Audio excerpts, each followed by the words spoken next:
Assalamualaikum warahmatullahi wabarakatuh. Selamat sore Bapak Ibu semuanya. Sebelumnya saya mengucapkan terima kasih atas berkenannya hadir untuk mengikuti kegiatan diseminasi atau aksi nyata tentang budaya positif modul 1.4. Saya sebagai peserta, saya Nana Sudiana sebagai peserta calon guru penggerak angkatan 9 dari SMA Negeri 34 Jakarta di sekolah kita sendiri ya Bapak Ibu. Baik, selanjutnya saya akan menyampaikan tentang konsep budaya positif. Nah, untuk agenda sore ini, yang pertama adalah pembukaan. Yang pertama adalah pembukaan, kemudian berbagi pengalaman dan pemahaman konsep tentang budaya positif, kemudian kesimpulan dan refleksi, serta penutup. Baik, untuk pembukaan sebelum kita mulai, mari kita berdoa terlebih dahulu. Bagi yang muslim, kita membacakan basmalah, dan bagi yang non muslim silakan berdoa sesuai dengan agama dan kepercayaannya masing-masing. Bismillahirrahmanirrahim. Selanjutnya kita masuk ke tahapan berikutnya, yaitu berbagi pengalaman dan pemahaman konsep. Nah, di dalam konsep budaya positif ini, eksplorasi konsepnya berhubungan dengan disiplin positif dan nilai kebajikan universal. Yang kedua, konsep teori motivasi, hukuman dan penghargaan, kemudian restitusi. Yang ketiga, berhubungan dengan keyakinan kelas. Yang keempat, kebutuhan dasar manusia dan dunia berkualitas. Kemudian yang kelima, 5 posisi kontrol, dan terakhir adalah segitiga restitusi. Nah, yang pertama, kegiatan pemantik. Saya mengajukan pertanyaan berkaitan dengan teori kontrol ya Bapak Ibu. Nah, ada 2 orang secara berpasangan ya. Itu yang pertama, mungkin di antara Bapak Ibu berpasangan, yang satu orang mengepalkan tangan ya, mengepalkan tangan. Kemudian yang satu orang merayu atau bagaimana meyakinkan si A, misalnya si A yang mengepalkan tangan, si B yang berupaya untuk merayu atau meminta si A ini untuk membuka kepalan tangan, gitu ya. Nah, silakan Bapak Ibu untuk mencoba melakukannya. Di antara, atau contoh Ibu Deni ya, Ibu Deni dengan siapa ya? Dengan Pak Alek boleh. Nah, ke depan. Bu Deni dengan Pak Alek. Nah, Bu Deni yang A, kemudian Pak Alek yang B-nya. Nah, ya, punya sesuatu yang berharga, jadi dipegang gitu kan. Nah, Pak Alek coba merayu Bu Deni supaya bisa membukakan. Bagaimana upayanya? Silakan.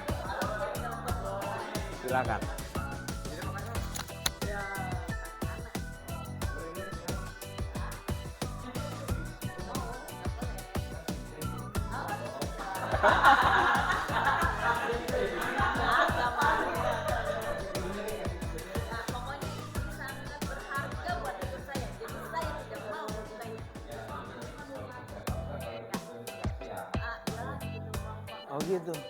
Nggak berhasil membuka tangan ya. Oke, baik Bapak Ibu. Nah, berhubungan dengan peragaan tadi antara Bu Deni dan Pak Alek, Bu Deni tetap memegang teguh untuk mengepalkan tangan bahwa di tangan ini sesuatu hal yang berharga. Pak Alek berupaya untuk merayu supaya kepalan tangan itu dibuka. Nah, di sini bisa jadi bahwa yang memegang kontrol di sini adalah Bu Deni ini tetap tidak mau membuka. Jadi keputusan itu tetap ada pada diri sendiri, bukan pada orang lain. Meskipun orang lain berupaya untuk meyakinkan. Nah, suatu ketika misalnya si A atau Bu Deni tiba-tiba misalnya membuka tangannya, kepalan tangannya, itu memang atas dasar keinginan sendiri gitu kan. Nah ini. Nah kalau kita hubungkan dengan teori kontrol atau teori pilihan yang dikemukakan oleh Dr. William Glasser yang dikenal dengan choice theory ya. Nah ini Anda di sini berhubungan dengan bahwa Anda tidak dapat mengontrol orang lain, hanya Anda yang dapat mengontrol diri sendiri. Jadi keputusan untuk membuka kepalan tangan atau tidaknya itu berada pada diri kita atas dasar pertimbangan kita. Nah, ini. Kemudian semua perilaku memiliki tujuan. Pasti Bu Deni tadi mengepalkan tetap ini tangannya tidak mau dibuka punya tujuan ya, tujuan tersendiri gitu kan. Nah, tidak mau membuka. Dan suatu ketika misalnya mau membuka pasti punya tujuan yang lain gitu. Nah, itu yang ada pada istilahnya keputusan ada pada diri kita sendiri. Model berpikir menang-menang. Nah ini kita dalam sebuah komunitas itu kan biasanya ego kita itu inginnya menang, orang lain tidak gitu kan, orang lain kalah. Nah dalam sebuah komunitas yang positif ini semuanya kita harus ketika kita berinteraksi dengan pihak lain atau dengan orang lain, kita menang, orang lain yang berinteraksi dengan kita pun menang. Artinya sama-sama nyaman, sama-sama memberikan sebuah manfaat atau keuntungan bagi kita ya, yang sama-sama berinteraksi. Itu maksud konsep dari menang-menang. Oh, saya mungkin berinteraksi misalnya, Pak, saya minta tolong ya ke Pak Ustadz Hairul misalnya. Saya minta tolong, Pak nanti bisa hadir nggak acara diseminasi gitu kan. Nah ini ketika didasari dengan hati ya, oh iya saya bisa hadir. Bagi saya alhamdulillah gitu kan, bisa menyampaikan apa yang saya peroleh. Dan bagi Pak Ustadz juga mungkin ada sesuatu informasi atau hal yang baru. Jadi sama-sama menang nih, gitu kan? Nah, kemudian kolaborasi dan konsensus menciptakan pilihan baru, ya. Berkolaborasi kemudian ketika terjadi konsensus atau kesepahaman ya, ini juga akan menjadikan sebuah pilihan-pilihan baru. Kemudian realitas. Jadi pilihan itu muncul karena ada realitas kebutuhan kita yang berbeda. Saya kira setiap orang melakukan tindakan karena prinsipnya untuk memenuhi kebutuhan. Nah, sementara kebutuhan kita berbeda-beda sehingga ini juga secara real bahwa jelas kita mempunyai kebutuhan yang berbeda-beda yang mempengaruhi terhadap tindak perilaku kita masing-masing. Yang selanjutnya, dalam konsep teori kontrol ini, kita berusaha memahami pandangan orang lain tentang dunia. Setiap orang memiliki gambaran yang berbeda. Jadi ini gambaran antara orang yang satu dengan yang lain akan berbeda. Mungkin bagi contoh, ini pandangan seseorang terhadap hal yang sama atau masalah yang sama itu bisa jadi berbeda gitu ya, bisa jadi berbeda. Contoh, saya misalnya berangkat ke sekolah ya, saya memutuskan bahwa saya harus naik sepeda motor. Nah, misalnya Pak Ustadz Hairul berusaha untuk mengendarai mobil sendiri. Kemudian yang lainnya Pak Ludi misalnya naik sepeda goes karena punya tujuan misalnya berolahraga sambil olahraga. Nah ini juga pandangan orang terhadap sesuatu masalah itu ada perbedaan. Jadi pandangannya berbeda. Kemudian disiplin positif dan nilai kebajikan universal. Nah, tujuan disiplin positif yaitu penerapan disiplin positif adalah agar terbentuknya murid-murid berkarakter, berdisiplin, santun, jujur, peduli, bertanggung jawab, dan merupakan pembelajar sepanjang hayat sesuai dengan standar kompetensi lulusan yang diharapkan. Nah, ini tujuan daripada disiplin positif.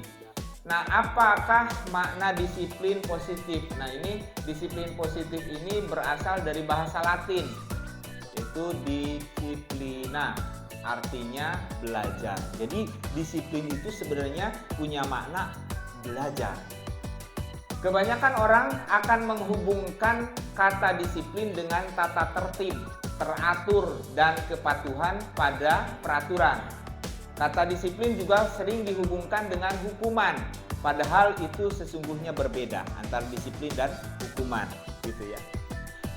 Karena belajar tentang disiplin positif tidak harus dengan memberi hukuman, justru itu adalah salah satu alternatif terakhir. Jadi hukuman itu alternatif terakhir.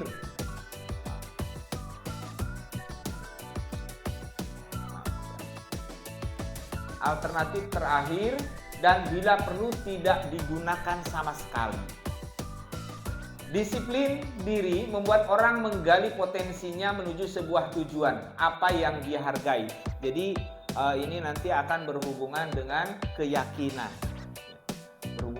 Dengan keyakinan. Namun dalam budaya kita, makna kata disiplin telah berubah menjadi sesuatu yang dilakukan seseorang pada orang lain untuk mendapatkan kepatuhan. Kecenderungan umum adalah menghubungkan kata disiplin dengan ketidaknyamanan, bukan dengan apa yang kita hargai. Jadi selama ini kata disiplin ini kecenderungannya dihubungkan dengan ketidaknyamanan. Sebenarnya disiplin ini hubungannya dengan masalah yang kita hargai atau pencapaian suatu tujuan yang mulia. Nah, ini berkaitan dengan pemikiran Ki Hajar Dewantara, di mana ada kemerdekaan, disitulah harus ada disiplin yang kuat.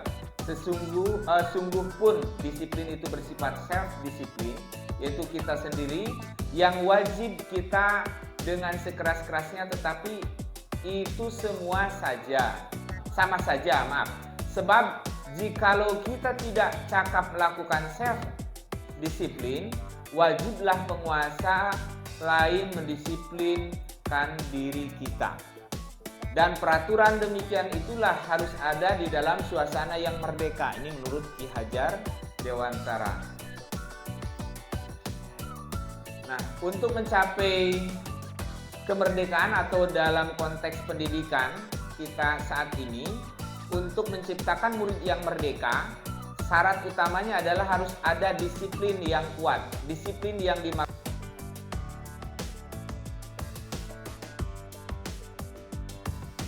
pelajari bagaimana cara kita mengontrol diri, bagaimana menguasai diri untuk memilih tindakan yang mengacu pada nilai-nilai kita hargai agar tercapai tujuan mulia yang diinginkan.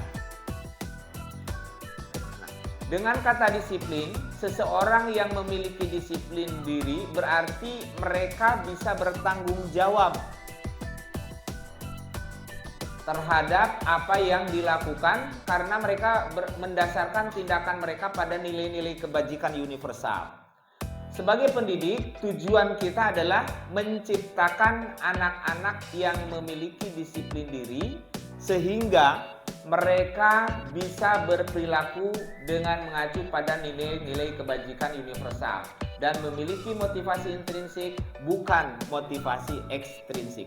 Jadi disiplin ini arahnya kepada motivasi yang timbul dari dalam diri sendiri.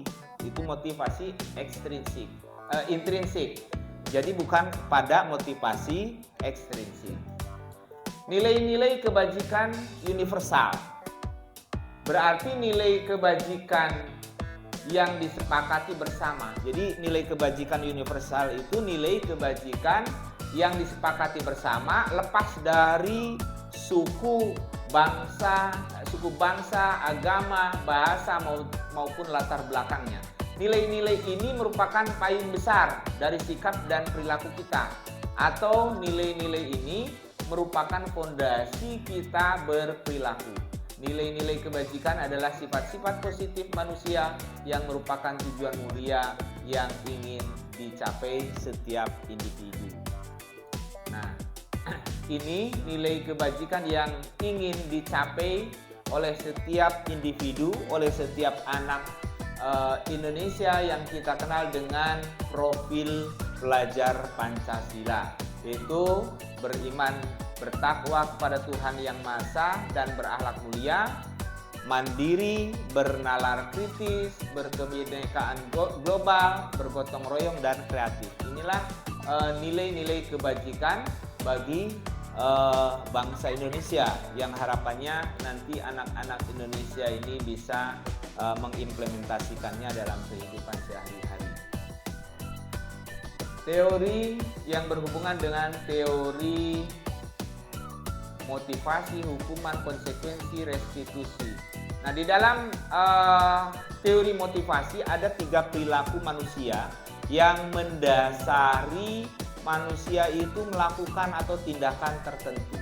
Yang pertama, untuk menghindari ketidaknyamanan atau untuk menghindari hukuman. Jadi ketika seseorang bisa jadi seseorang itu, kalau di sekolah kita misalnya anak datang tidak terlambat, datang pagi-pagi nggak terlambat, bisa jadi ada yang alasannya supaya terhindar dari hukuman, supaya rasa ketidaknyamanannya hilang gitu kan, atau terhindar dari hukuman. Ini motivasinya. Kemudian untuk mendapatkan imbalan atau penghargaan dari orang lain. Jadi bisa jadi seseorang melakukan tindakan itu supaya mendapatkan penghargaan. Penghargaan itu bisa dalam bentuk material, juga bisa dalam bentuk imaterial. Misalnya mungkin semacam pujian gitu ya. Kemudian seseorang melakukan tindakan itu juga untuk menjadi orang yang mereka inginkan dan menghargai diri sendiri dengan nilai-nilai yang mereka percaya. Contoh gini, nilai yang dipercaya atau diyakini seorang murid itu datang ke sekolah tidak terlambat. Ini kan nilai istilahnya nilai kepercayaan ya, atau keyakinan ya. Nilai keyakinannya, saya datang tidak terlambat, saya belajar sungguh-sungguh. Nah, tujuannya karena dengan datang tidak terlambat, belajar sungguh-sungguh, harapan dia adalah bisa masuk ke perguruan tinggi yang dicita-citakan. Nah, ini didasari dari dalam dirinya ya, dengan alasan ini. Kemudian hukuman, konsekuensi atau restitusi. Nah, hukuman bersifat tidak terencana atau tiba-tiba. Anak atau murid tidak tahu apa yang akan terjadi dan tidak dilibatkan. Hukuman bersifat satu arah dari pihak guru yang memberikan, dan murid hanya menerima suatu hukuman tanpa melalui suatu kesepakatan atau pengarahan dari pihak guru, baik sebelum atau sesudahnya. Hukuman yang diberikan bisa berupa fisik maupun psikis. Murid atau anak disakiti oleh suatu perbuatan atau kata-kata. Jadi hukuman itu sifatnya satu arah. Kemudian konsekuensi, disiplin dalam bentuk konsekuensi sudah terencana atau sudah disepakati.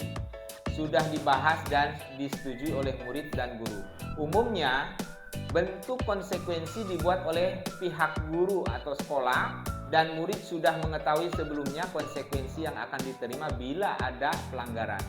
Pada konsekuensi, murid tetap dibuat tidak nyaman untuk jangka waktu yang pendek. Kemudian konsekuensi biasanya diberikan berdasarkan suatu data yang umumnya dapat diukur. Misalnya, setelah 3 kali tugasnya tidak diselesaikan pada batas waktu yang diberikan, maka murid tersebut harus menyelesaikan tugas karena ketertinggalannya. Peraturan dan konsekuensi yang mengikuti ini sudah diketahui sebelumnya oleh murid. Nah, ini konsekuensinya. Harus menyelesaikan tugas yang tertinggal. Nah, restitusi. Restitusi suatu proses menciptakan kondisi bagi murid untuk memperbaiki kesalahan mereka sehingga mereka bisa kembali pada kelompok mereka dengan karakter yang lebih kuat. Ini Goosen tahun 2004 ya, dikemukakan oleh Goosen. Restitusi juga merupakan proses kolaborasi yang mengajarkan murid untuk mencari solusi untuk masalah mereka dan membantu murid berpikir tentang orang seperti apa yang mereka inginkan dan bagaimana mereka harus memperlakukan orang lain. Nah, ini konsep daripada restitusi. Nah, keyakinan kelas. Ini dari keyakinan kelas tadi kayak misalnya hukuman. Tadi hukuman misalnya anak datang terlambat diminta untuk misalnya membersihkan kamar mandi. Nah, ini kan tidak ada hubungan ya, tidak ada hubungannya. Tapi kalau misalnya pelajaran olahraga,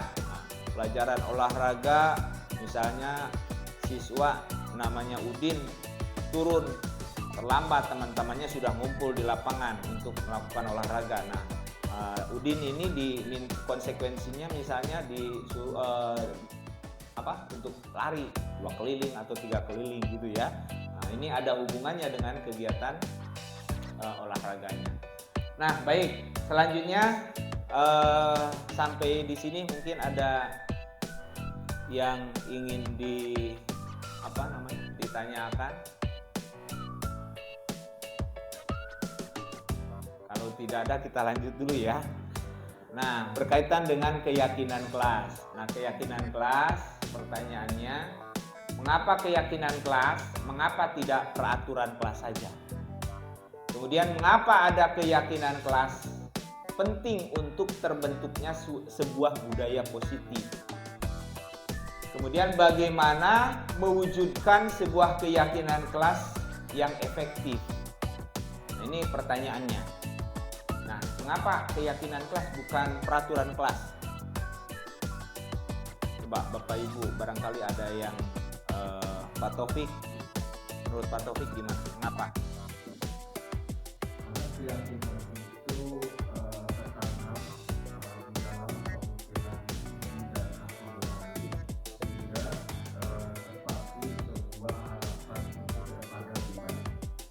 Nah, kalau ini apa namanya? Peraturan kelas, kenapa? Kalau peraturan itu kemungkinan mungkin tidak akan pernah aktif lagi ya, karena itu hanya peraturan saja karena harapan yang beda dengan keyakinan. Ya, baik. Ada lagi? Ya, silakan Pak Ludi.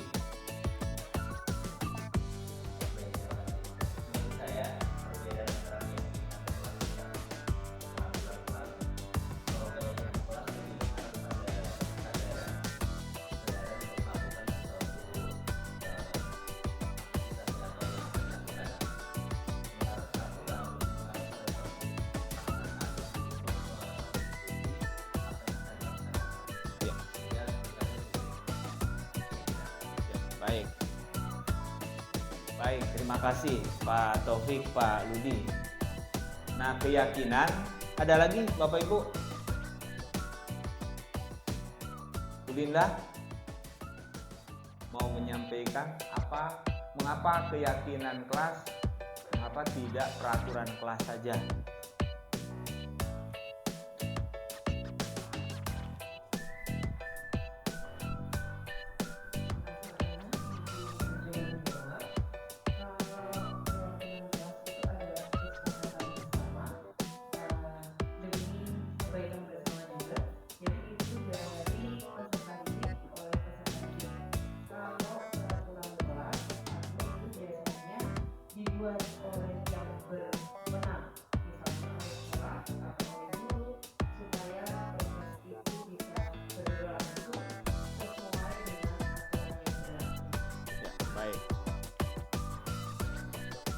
Baik, ada lagi Bapak Ibu? Cukup ya? Jawabannya dari bertiga ini alhamdulillah udah mantap ya. Mengapa adanya keyakinan kelas penting untuk terbentuknya sebuah budaya positif? Bagaimana mewujudkan sebuah keyakinan kelas yang efektif? Ini sebagai pertanyaan pemantiknya. Nah, mengapa keyakinan kelas? Tadi jawabannya Bapak Ibu udah ya. Nah, kalau kita hubungkan dengan konsepnya, mengapa keyakinan kelas? Mengapa tidak peraturan kelas saja? Seseorang akan lebih bergerak dan bersemangat untuk menjalankan keyakinannya. Jadi ketika kita mempunyai keyakinan, maka akan terdorong diri kita itu dari dalam diri kita untuk mencapainya. Nah, itu karena kita yakin.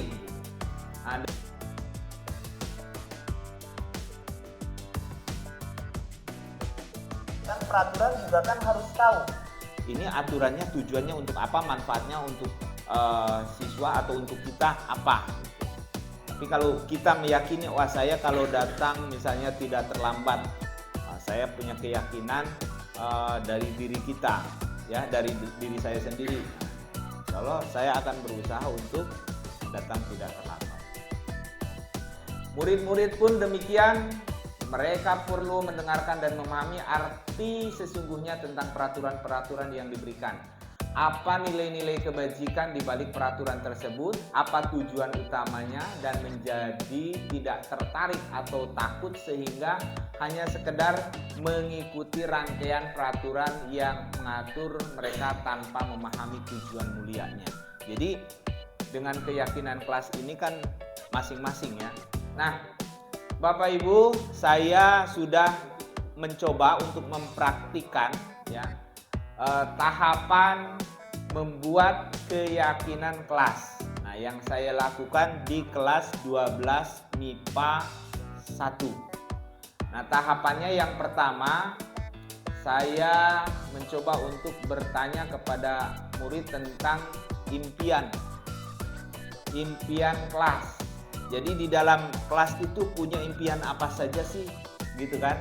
Nah, saya coba bertanya, kemudian kepada beberapa siswa ya. Nah, kemudian selanjutnya saya coba tanyakan ke murid, ide murid untuk mencapai kelas impian itu seperti apa. Nah, nilai-nilai di situ.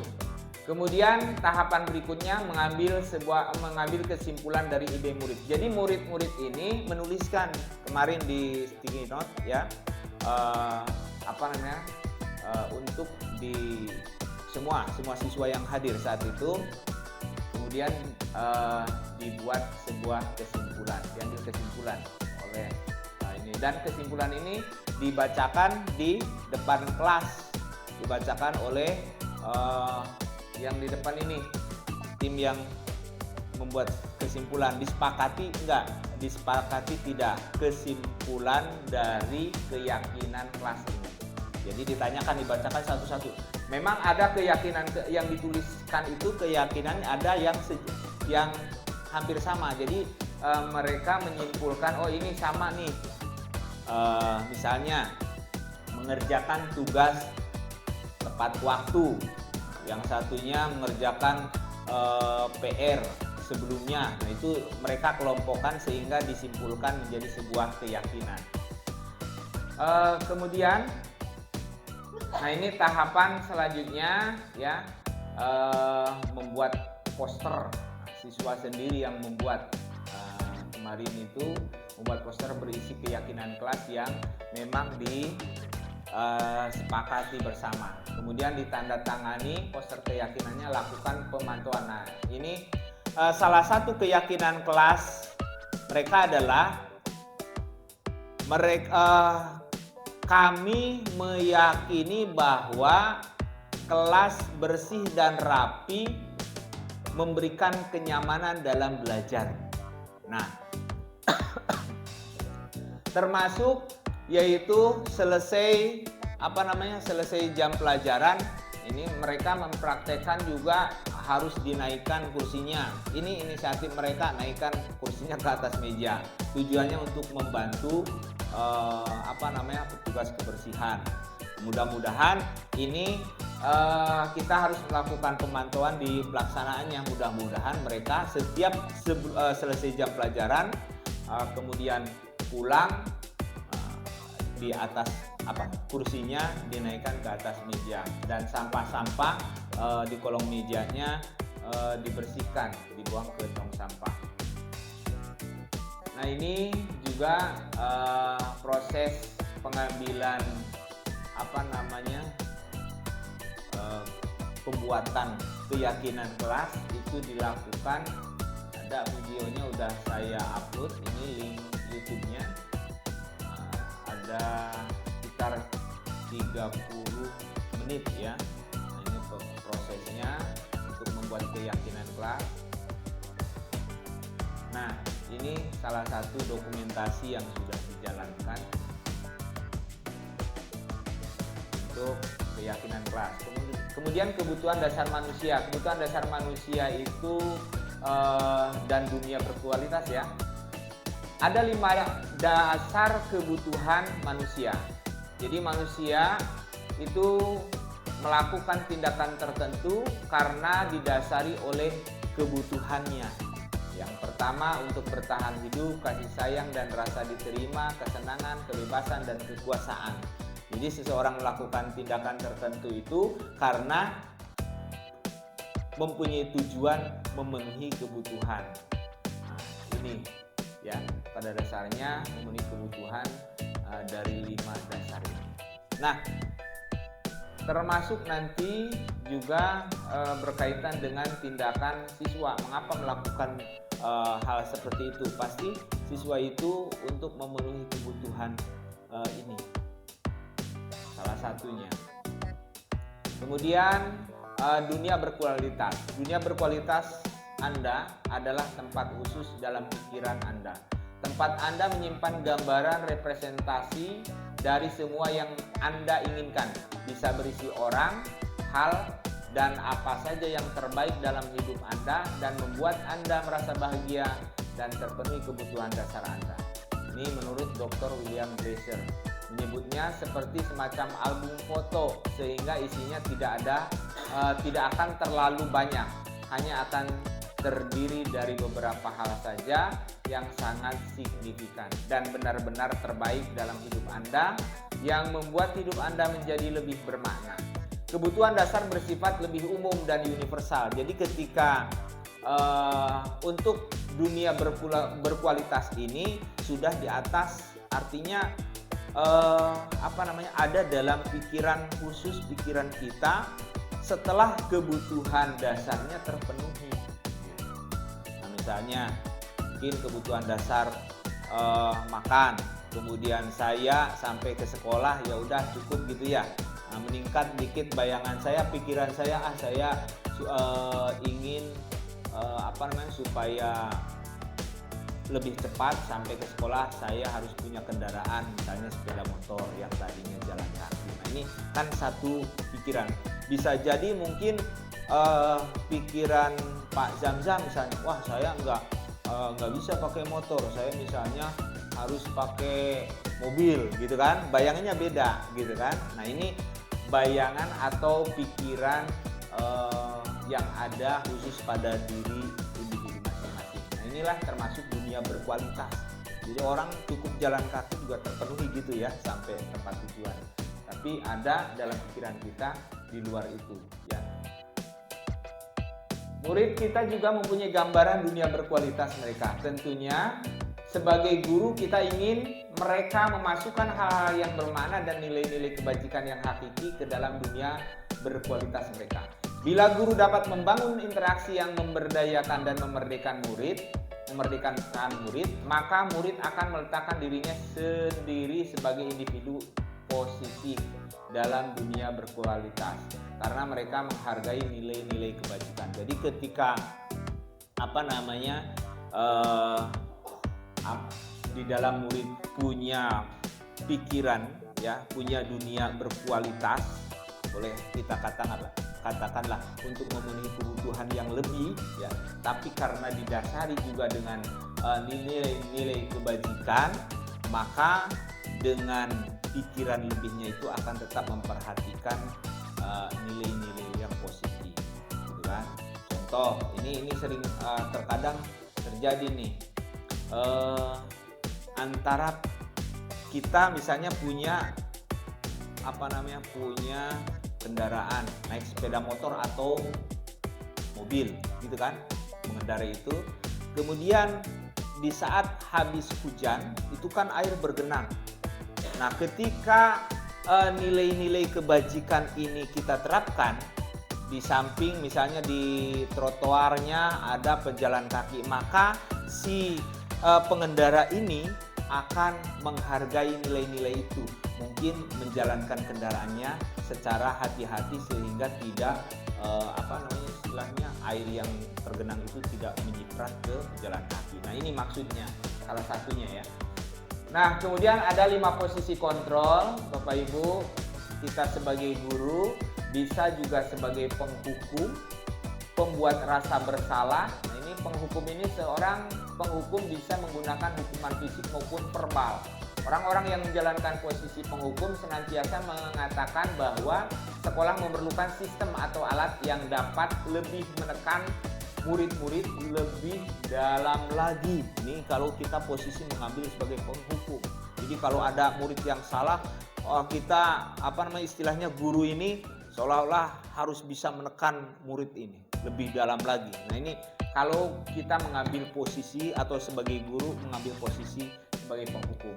Kemudian guru ya, 5 posisi kontrol yang lainnya. Guru juga bisa di sini posisinya pembuat rasa bersalah. Nah, mana yang lebih baik antara posisi penghukum kemudian pembuat rasa bersalah, karena masing-masing akan berdampak terhadap murid.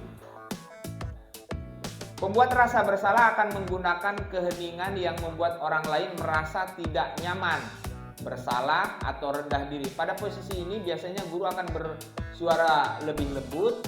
Di posisi ini murid akan memiliki penilaian diri yang buruk tentang diri mereka. Jadi dengan nada lembut gurunya sehingga menimbulkan siswa itu merasa bersalah, gitu ya. Nah, kemudian murid merasa tidak berharga dan telah mengecewakan orang-orang disayanginya. Inilah jadi guru kalau mengambil posisi sebagai pembuat rasa bersalah, dampak terhadap murid seperti ini. Kemudian sebagai teman, guru pada posisi ini tidak akan menyakiti murid, namun akan tetap berupaya mengontrol murid melalui persuasif. Pemantau, sebagai pemantau berarti mengawasi. Pada saat kita mengawasi, kita bertanggung jawab atas perilaku orang-orang yang kita awasi. Posisi pemantau berdasarkan apa peraturan-peraturan dan konsekuensi. Seorang pemantau sangat mengandalkan perhitungan, catatan, data yang dapat digunakan sebagai bukti atas perilaku seseorang. Posisi ini akan menggunakan stiker, slip catatan, daftar cek. Nah, ini sebagai pemantau. Manajer, posisi di mana guru berbuat sesuatu bersama dengan murid, mempersilahkan murid mempertanggungjawabkan perilakunya, mendukung murid agar dapat menemukan solusi atas permasalahannya sendiri. Jadi tugas seorang manajer bukan untuk mengatur perilaku seseorang.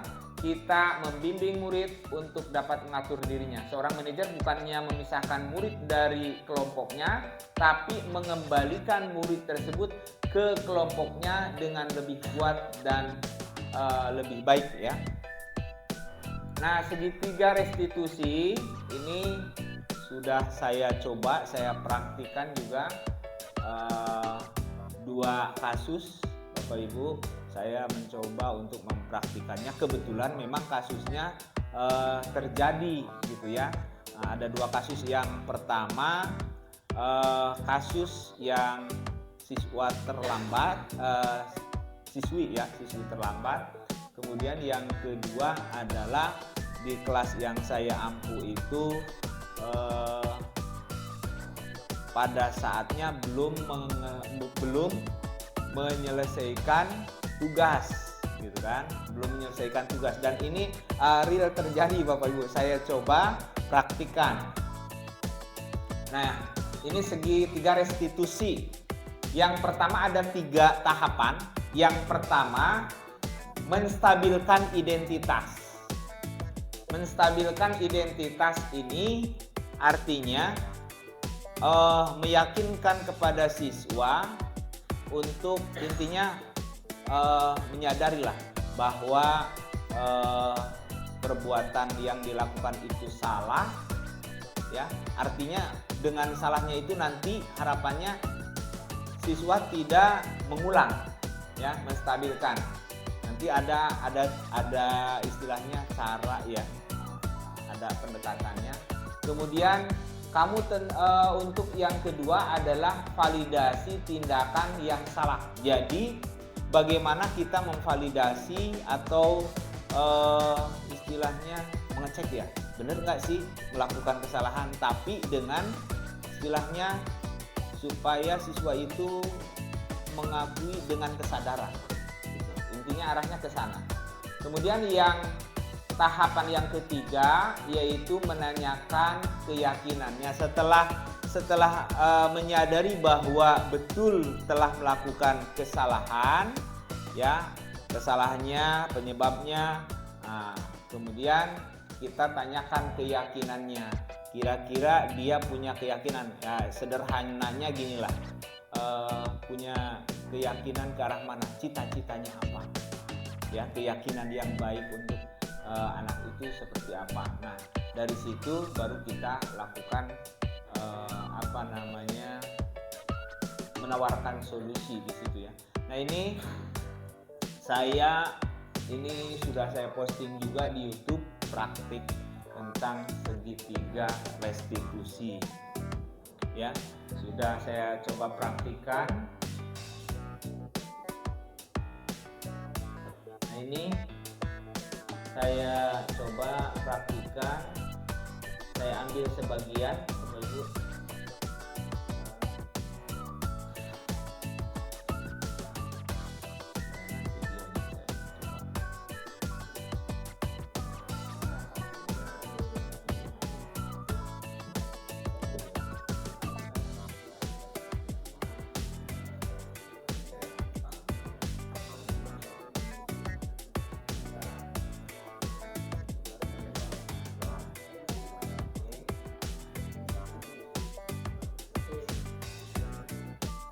Nah, ini menstabilkan identitas prosesnya. Nah,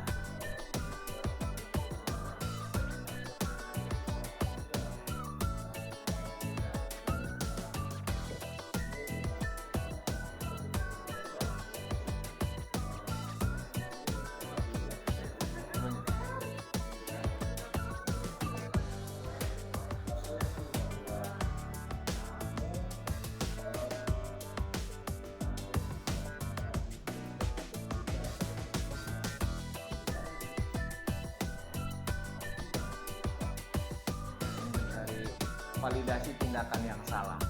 Kenapa sih kenapa melakukan tidak mengerjakan tugas?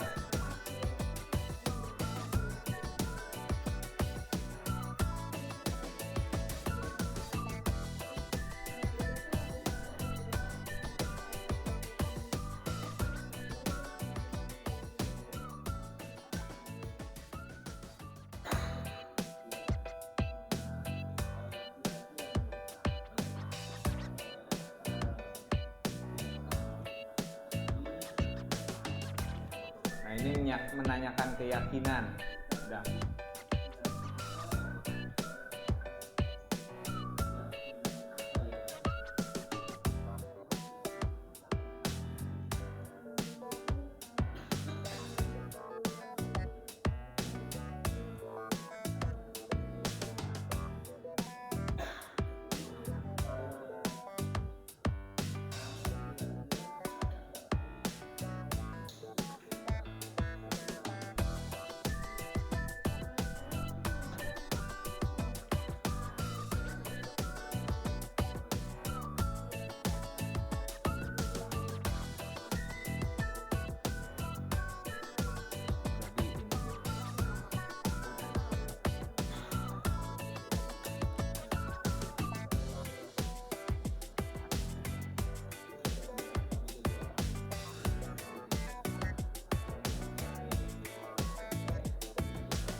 ini yang saya coba praktikkan, ini kasusnya beneran Bapak Ibu. Belum mengerjakan tugas saat, nah ini setelah restitusi diminta pandangannya.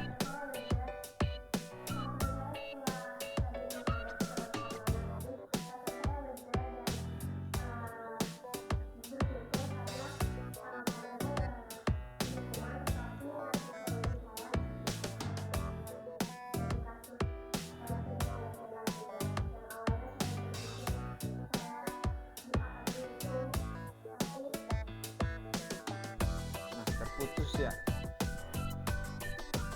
jaringan atau gimana ya?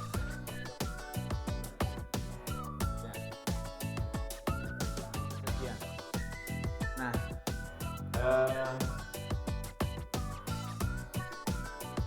itu tadi saya coba praktikan untuk mengatasi masalah tidak mengerjakan tugas.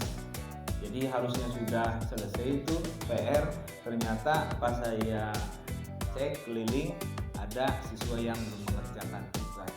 Jadi saya minta nanti saat itu proses pembelajaran terus berlangsung, tapi saya minta setelah selesai yang pelajarannya saat mau pulang itu saya minta tolong nanti menghadap ke saya ya. Oke, ini berbagi pengalaman tentang penerapan segitiga restitusi. Nah, kesimpulannya, budaya positif di sekolah adalah nilai-nilai, keyakinan dan kebiasaan di sekolah yang berpihak pada murid agar mereka dapat berkembang menjadi pribadi yang kritis, penuh hormat dan bertanggung jawab. Salah satu bentuk budaya positif yang dikembangkan di sekolah adalah menerapkan disiplin positif. Disiplin positif dapat dibuat melalui kesepakatan antara guru dan murid agar murid merasa terlibat dan bertanggung jawab dalam menjalankan disiplin tersebut. Nah, kalau di sekolah kita misalnya untuk menentukan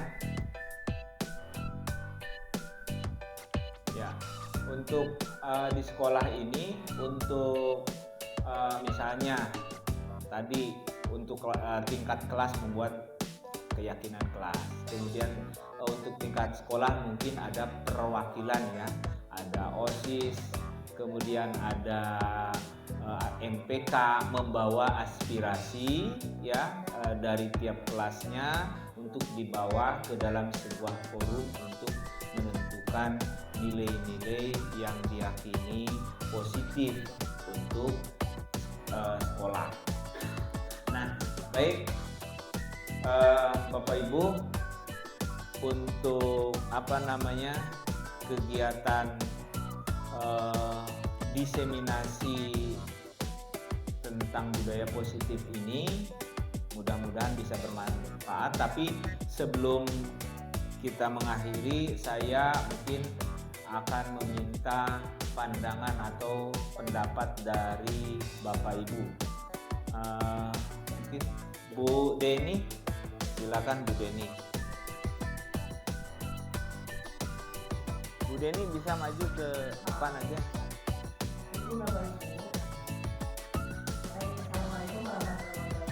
Waalaikumsalam warahmatullahi wabarakatuh. Terima kasih Pak Nana atas diseminasi materi dari pendidikan guru penggerak ya. Kami jadi memahami tentang budaya positif di sekolah, termasuk teori kontrol guru, kemudian juga saya ya, jadi lebih memahami tentang keyakinan kelas. Yang biasanya mungkin banyak guru yang masih menggunakan peraturan kelas dari keyakinan untuk memahami kalau memperbaiki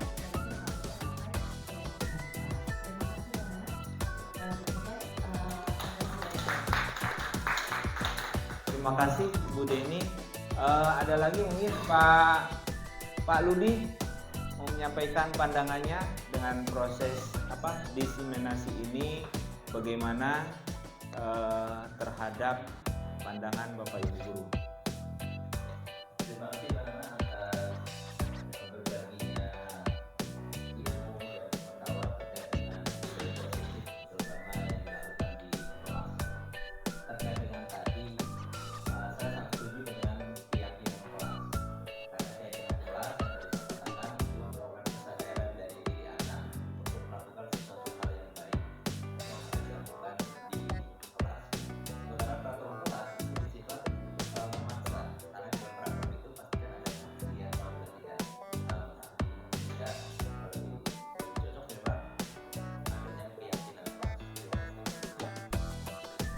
Baik, terima kasih Pak Rudi.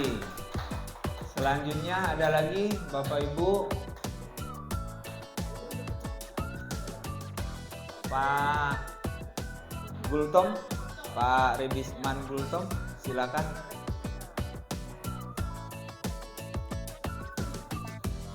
Ya, baik, terima kasih Pak Nana.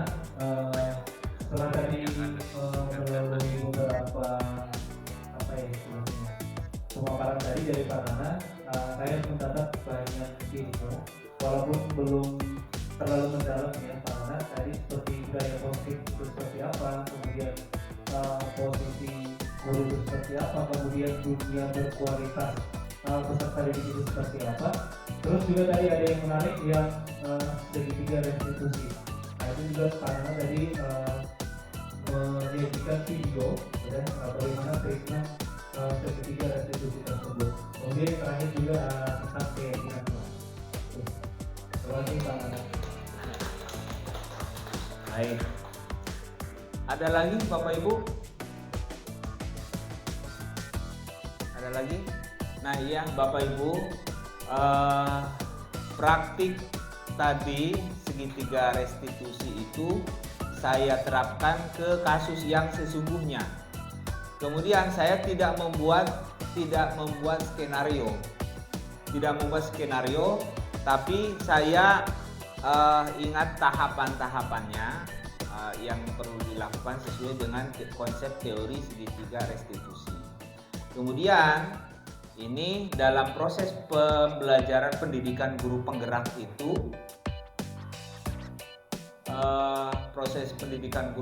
itu, diminta juga skenarionya.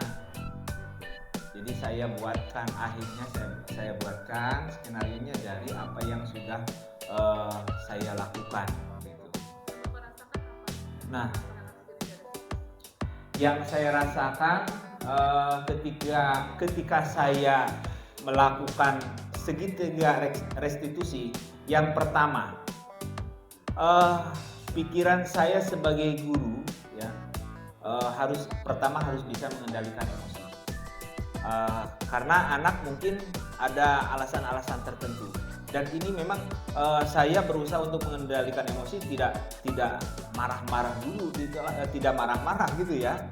Tidak marah-marah dan tenang, ke hati tenang. Coba kalau kita marah-marah udah mengeluarkan energi, buang-buang percuma ya. Nah dengan begitu saya jadi tahu ternyata karena anak itu main TikTok keasikan ternyata. Sebenarnya tugasnya udah minggu lalu itu. Saya berikan, ternyata saatnya malamnya juga main TikTok, udah besok tinggal harusnya selesai, tiduran lah. Kemudian pagi-pagi pas buka, kok tahu gitu kan, saya tanya kok tahu kamu belum ngerjain tugas, padahal katanya pas buka medsosnya pagi-pagi saat bangun ternyata waduh udah heboh di grupnya ada tugas ekonomi. Sebenarnya awalnya dia merasa katanya udah ya namanya belum mengerjakan tugas ada tertekan gitu kan, katanya takutnya dimarahin gitu kan. Nah, tapi saya saat itu saya coba untuk mengendalikan emosi untuk tidak marah. Tapi saya saat itu sementara saya tanya dulu di kelas, kamu belum mengerjakan tugas, kenapa? Oh iya saya belum Pak, gitu aja sih. Ya udah kalau begitu tetap ikuti proses pembelajaran di kelas untuk jam pelajaran ini, tapi nanti ketemu saya ya, gitu kan. Ada apa ya Pak? Ya udah nanti ketemu aja. Tapi saya juga tidak menunjukkan raut muka saya ini. Saya kayaknya marah, enggak, biasa aja. Tapi tetap itu aja tetap katanya ada apa ya? Ada rasa nggak nyaman gitu. Tuh, bagi saya sendiri ya alhamdulillah dengan mengendalikan emosi itu ya saya tenang aja, ngapain saya marah-marah gitu kan. Dan saya juga tenang setelah diskusi seperti itu. Itu Bu Yuli. Mungkin ada lagi Bapak Ibu yang mau memberikan tanggapan. Nah ini juga saya sudah saya posting di YouTube ya Bapak Ibu, tentang praktiknya, tentang praktik segitiga restitusi.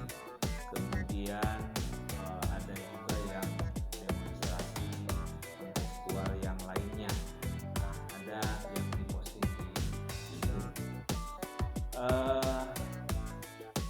Ada lagi Bapak Ibu? Ya, Ustaz Hairul.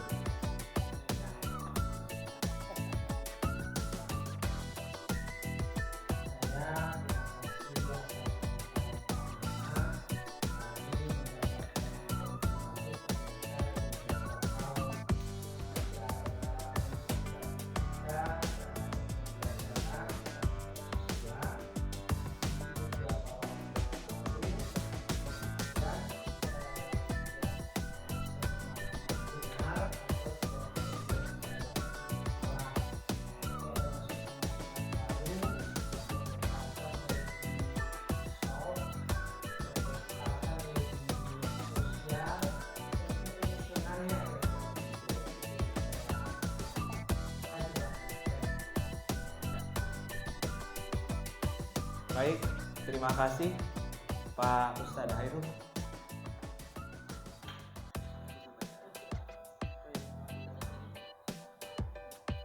Baik, terima kasih.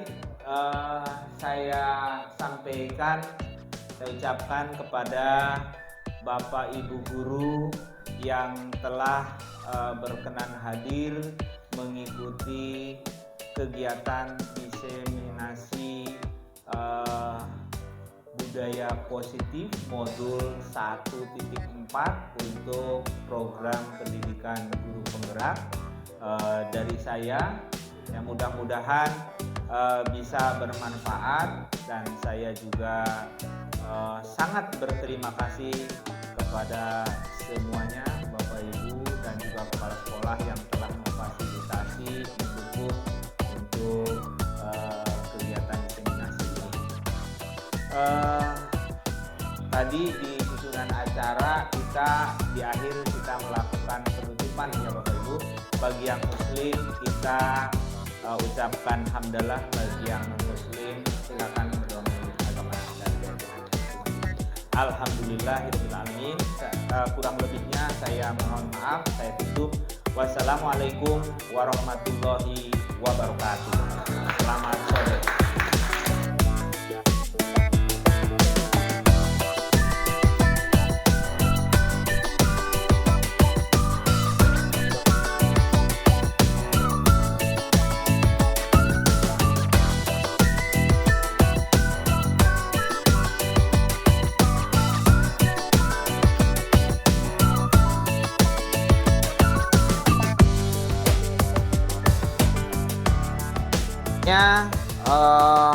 Kan tadi Bapak di awal sudah bertanya nih berkaitan dengan keyakinan kelas, kemudian proses membuat keyakinan kelas dari setiap Anda ya, dari masing-masing peserta didik di kelas ini. Kemudian selanjutnya kita masuk ke tahap membuat kesimpulan ya, kesimpulan dari keyakinan yang kamu masing-masing tuliskan ini. Buat sebuah kesimpulan menjadi keyakinan kelas, disepakati gitu ya, disepakati keyakinan kelas ini. Makanya silakan kamu nanti bolehlah dipimpin oleh satu orang. Silakan kira-kira siapa yang mau memimpin membuat sebuah kesimpulan dari keyakinan-keyakinan yang ada ini. Siapa? Siapa? Seika? Terserah. Boleh ya. Daud Ale. Ya. Silakan siapa? Nggak apa-apa, dari sebelah sini dan dari sebelah sini ada yang menuliskan jadi biar yang lainnya juga tahu kesimpulannya.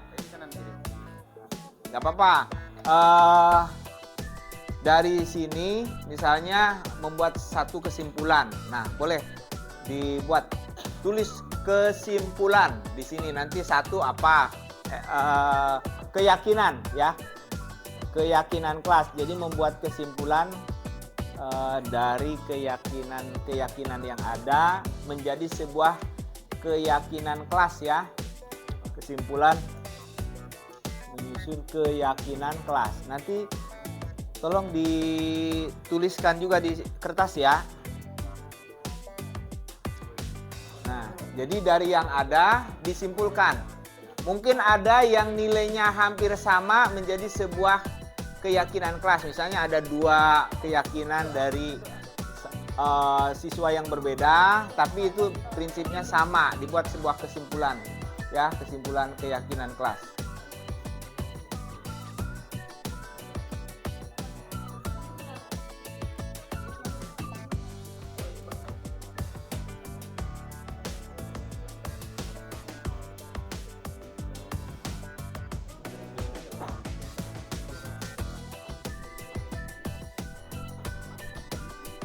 Ya, kalau sudah mengelompokkan yang kira-kira nilai keyakinannya hampir sama satu nilai, silakan disimpulkan menjadi sebuah keyakinan kelas. Ya, kesimpulannya seperti ini, nanti ditawarkan atau disampaikan ke seluruhnya ya, ke seluruh peserta didik ini yang di kelas ini untuk sama-sama menyepakati dari keyakinan kelas ini, sehingga bisa dijalankan secara bersama-sama dan setiap individu mempunyai rasa tanggung jawab ya.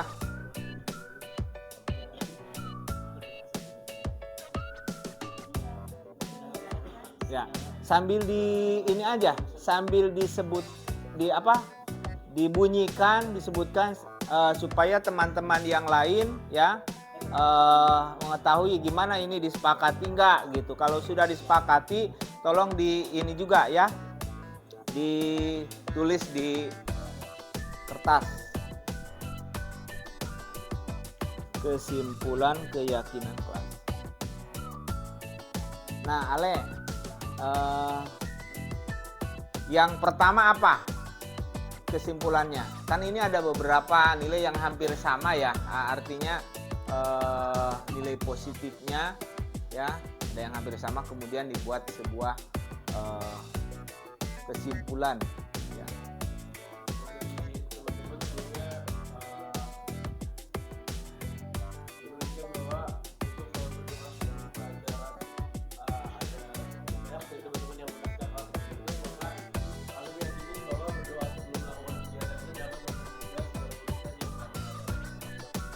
Ini silakan tanyakan dengan teman-teman, ini sepakat enggak dengan keyakinan kelas ini?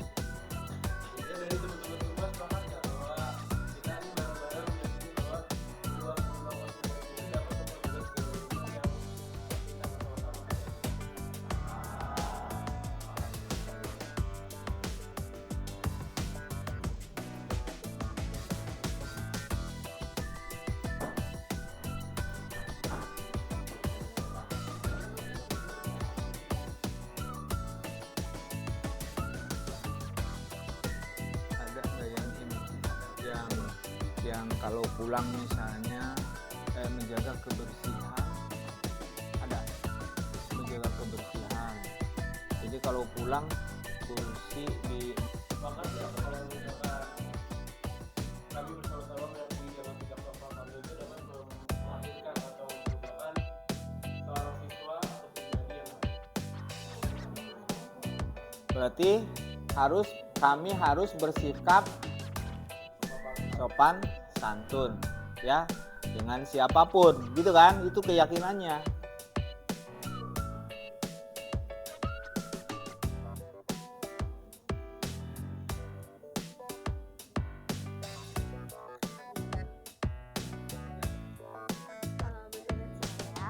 Menurut saya dari proses pembuatan keyakinan kelas yang udah kita buat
yang disampaikan tadi oleh teman Anda sendiri ya, apakah refleksi seperti itu sudah mewakili aspirasi ya, aspirasi kamu mewakili? Oke, ya mudah-mudahan ini bisa dijalankan dengan baik ya, untuk kepentingan bersama. Demikian untuk proses pembuatan keyakinan kelas 12 MIPA 1 sudah selesai. Nanti kita dokumentasi juga ya, foto bersama semuanya ke depan ya. Oke, baik. Oh ya. Nah, saya juga menyampaikan terima kasih ya pada kamu semuanya, telah artinya untuk kepentingan bersama ya, khususnya di kelas ini kamu sudah membuat kesepakatan dari keyakinan kelas 12 MIPA 1. Jadi keyakinan kelasnya sudah terbuat. Terima kasih ya Bapak sampaikan juga. Kita akhiri, jangan lupa nanti selesai kita sebelum pulang ya berdoa. Nah, dari Bapak akhiri, wassalamualaikum. Waalaikumsalam.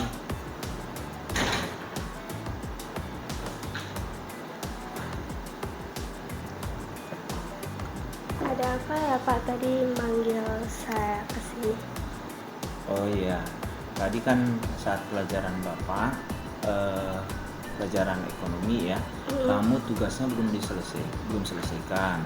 Iya. Jadi minggu lalu kan Bapak kasih tugas, pas tadi Bapak cek keliling kamu belum selesai. Nah,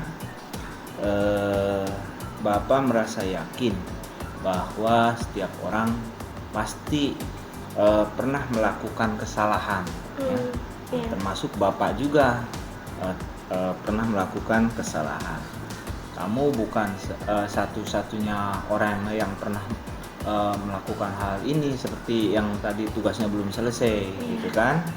Nah, Bapak yakin bahwa kamu sampai tugasnya tadi belum selesai juga, tugas yang diberikan minggu lalu, pasti kamu punya alasan. Kira-kira kenapa tuh kamu tugasnya belum diselesaikan? Saya kelupaan Pak. Jadi semalam tuh abis pulang sekolah niatnya tuh kayak pengen istirahat sebentar gitu sambil kayak scroll TikTok. Tapi keterusan, terus saya ketiduran malamnya. Terus baru inget tuh tadi pagi gara-gara teman-teman kayak pada nanyain kayak tugas ekonominya udah apa belum kayak gitu. Jadi saya kelupaan. Begitu ya. Iya. Nah, kira-kira menurut kamu hal yang kamu lakukan tadi akibatnya tugas yang Bapak berikan belum diselesaikan itu kira-kira keyakinan apa yang kamu mungkin belum lakukan? Mungkin saya belum bertanggung jawab dengan tugas saya dan belum disiplin sama waktu gitu. Oh, gitu. Jadi kamu kira-kira ada nggak keinginan untuk menjadi seseorang seperti apa? Saya sih maunya kayak biar kedepannya saya menjadi orang yang sukses gitu Pak, biar bisa membantu orang tua saya kayak gitu, karena kan mereka udah ngebesarin saya, jadi saya pengen membalasnya gitu. Oh, gitu. Nah, mudah-mudahan kamu jadi orang yang sukses ya nantinya. Nah, untuk mencapai jadi orang sukses tentunya sekarang kamu kan masih sekolah ya. Iya. Nah, berarti kan belajar. Kalau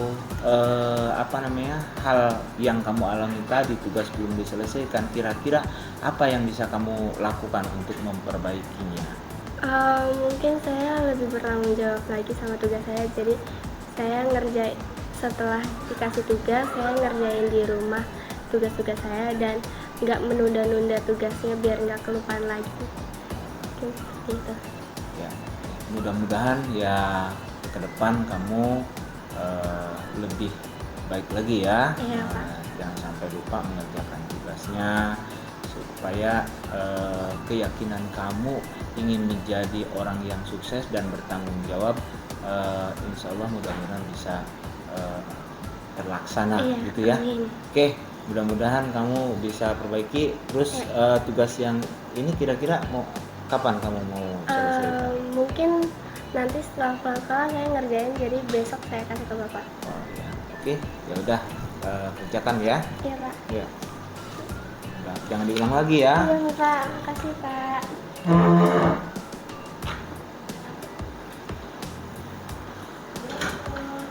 Waalaikumsalam.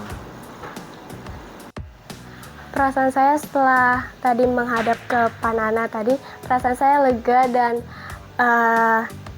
bersyukur karena Pak Nana nggak ngasih hukuman, tetapi ngasih solusi saya yang dari kasus saya tidak mengerjakan tugas. Yang awalnya saya berpikir saya akan dihukum, tapi nggak dihukum karena tetapi dikasih solusinya. Assalamualaikum warahmatullahi wabarakatuh. Saya Ludiono, guru ekonomi SMA Negeri 34 Jakarta. Terkait dengan diseminasi yang dilakukan oleh calon buruh penggerak atas nama Bapak Nana Sudiana dengan tema budaya positif. Banyak hal yang sudah saya dapatkan dari paparan kemarin bahwa sungguh menarik dan menjadi suatu wawasan tambahan bagi kami guru-guru.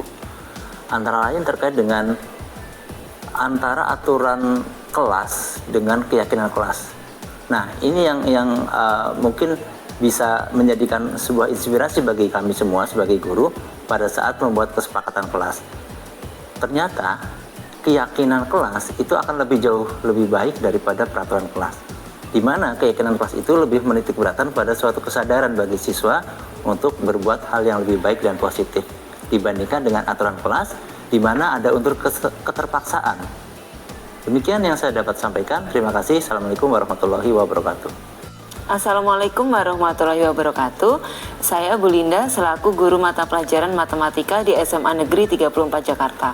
Kemarin saya mengikuti diseminasi budaya positif yang dibawakan oleh Pak Nana Sudiana SPD. Banyak hal yang menambah wawasan saya ketika mengikuti diseminasi ini. Beberapa hal yang menarik bagi saya yaitu yang pertama, bagaimana guru itu bisa membedakan antara memberikan hukuman atau konsekuensi kepada siswa. Dan yang kedua, bagaimana kita selama ini lebih membuat peraturan kelas. Padahal yang semestinya dilakukan itu bukan peraturan kelas, tetapi sebaiknya membuat keyakinan kelas. Dan yang ketiga, yang menarik di sini adalah Pak Nana menyampaikan yaitu segitiga restitusi, di mana kita tidak selalu menjudgment peserta didik yang melakukan kesalahan, tetapi kita bisa mencari solusi atau latar belakang dari siswa yang bermasalah. Demikian hal-hal yang menarik yang bisa saya sampaikan dari budaya positif yang disampaikan oleh Pak Nana. Terima kasih.